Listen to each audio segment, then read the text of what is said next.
الحمدللہ رب العالمین والصلاة والسلام علی سید المرسلین اما بعد۔ ایک بھائی سوال کرتے ہیں کہ کوئی ایسا شخص ہے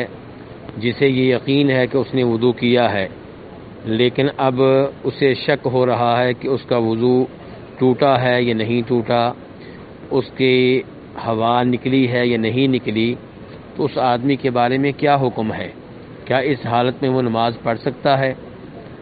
تو گزارش یہ ہے کہ جب کسی کو یہ یقین ہو کہ میں نے وضو کیا تھا اور اس بارے میں شک ہو کہ وضو ٹوٹا ہے یا نہیں ٹوٹا، ہوا نکلی ہے یا نہیں نکلی، وضو کرنے کے بعد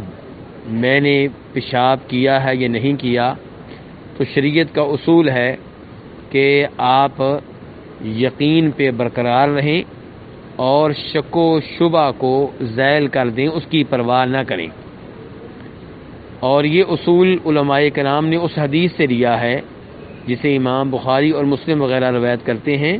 کہ نبی صلی اللہ علیہ وسلم نے اس آدمی کے بارے میں فرمایا جسے شک ہوتا ہے کہ اس کی ہوا نکلی ہے یا نہیں نکلی، کہ وہ اس شک کی پرواہ نہ کرے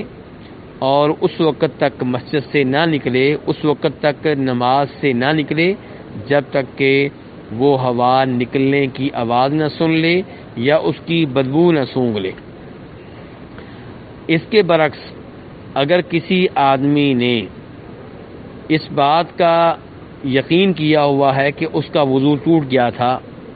اب اسے شک اس بارے میں ہو رہا ہے کہ وضو ٹوٹنے کے بعد اس نے وضو دوبارہ کیا تھا یا نہیں کیا تھا،